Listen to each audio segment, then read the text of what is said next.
আজকে আমরা চিকেন বিরিয়ানি রান্না করব। তার জন্য আমরা মুরগির মাংস কেটে ধুয়ে নিয়েছি আর তেলের মধ্যে পেঁয়াজ দিয়ে সেগুলো একটু হালকা লাল করে নিচ্ছি, বেশি লাল করব না। এখন পেঁয়াজ একটু একটু হয়ে গেছে, আমরা দিব আদা রসুন।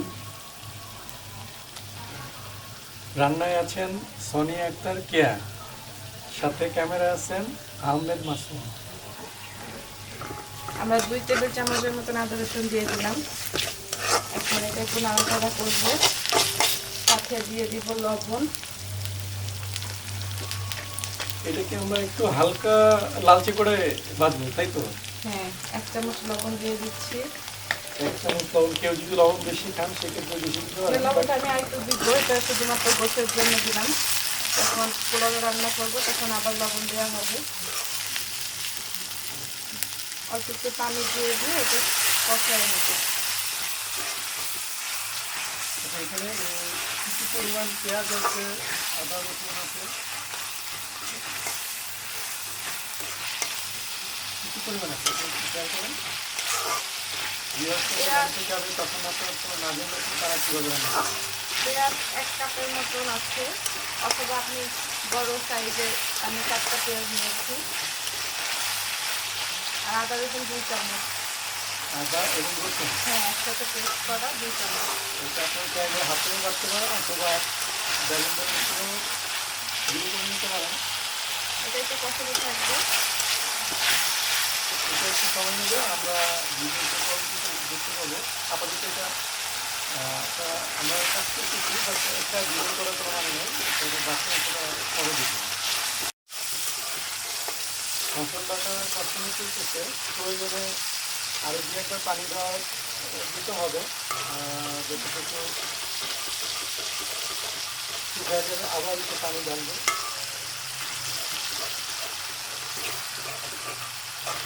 মাঝে মাঝে একটু নাড়াচাড়া দিতে হবে, নাহলে কড়াইতে লেগে যেতে পারে, বা পোড়া লাগতে পারে। এটা আমরা কতদিন করবো? তারপর আমরা আদা রসুন দিয়ে দিব।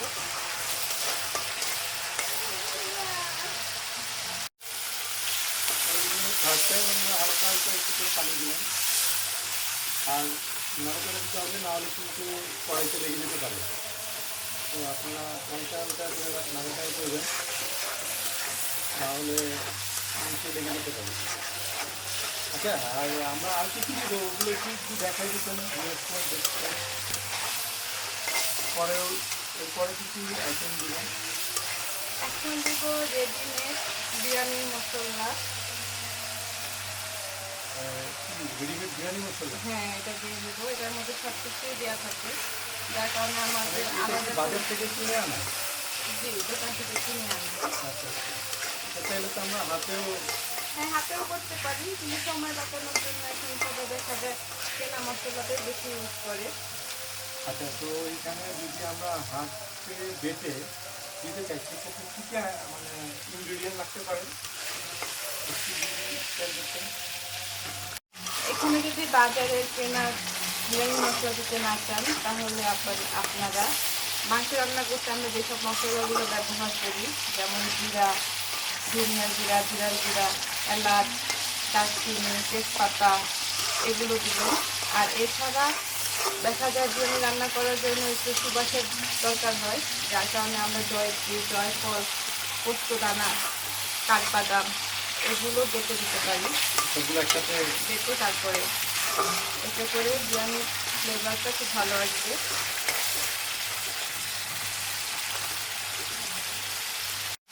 আমি কয়েকটা দারচিনি দিয়ে দিলাম, কারণ আমার মশলাটার মধ্যে দারচিনি ছিল না, অল্প ছিল, তার জন্য আমি 2-3টে দারচিনি দিয়ে দিলাম।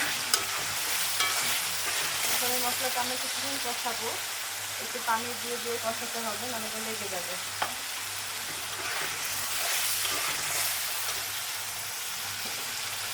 কালারটা সেই আছে। আর সামনে আর কিছু দিবেন? এরপরে আমরা এটার সাথে একটু টক দই দিব। টক দই আমি কিছু লাউড়া দিয়ে অ্যাড করবো? না, লাগবে না। আমরা 2 চামচ পরিমাণে মতন টক দই দিয়ে দিব। 2 টেবিল চামচ? হ্যাঁ,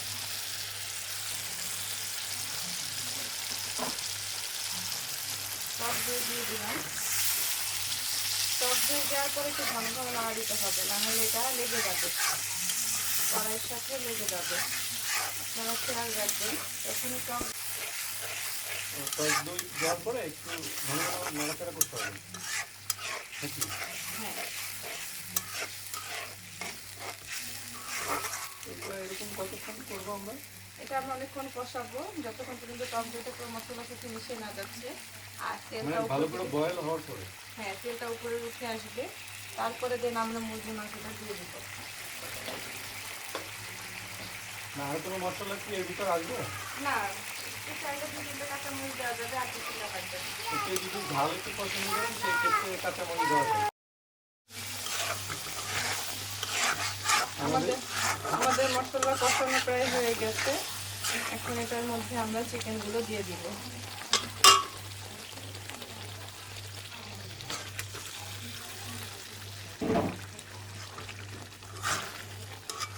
তারপর চিকেনগুলোকে নাড়ে কষায় নিব। তারপরে অল্প একটু পানি দিয়ে যতক্ষণ পর্যন্ত মাংসটা না হচ্ছে সেদ্ধ, ততক্ষণ পর্যন্ত আমরা ঢেকে রাখবো।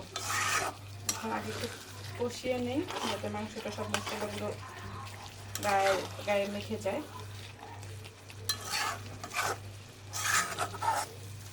ভালো করে নাড়াচাড়া দিয়ে মানে মাখাইতে হবে মশলাগুলো।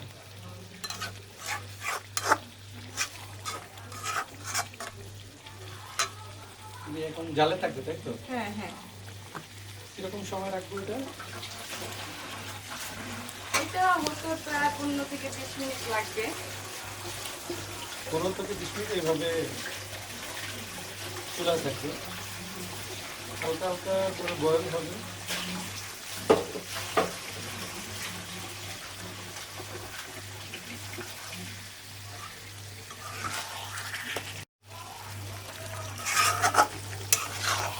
মাঝে মাঝে একটু নেড়ে দিতে হবে, নাহলে এটা লেগে যাবে।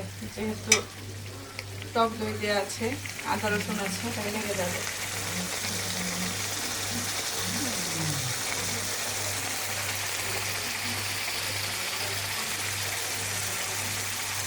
এটা একদিন কত 15 থেকে 20 মিনিট হ্যাঁ, আঁচে থাকবে।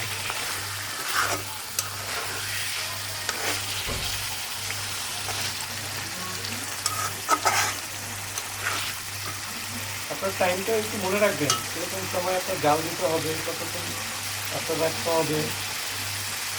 বেশি হলে ওভার কুক হয়ে যাবে বা একটু পোড়া লেগে যেতে পারে।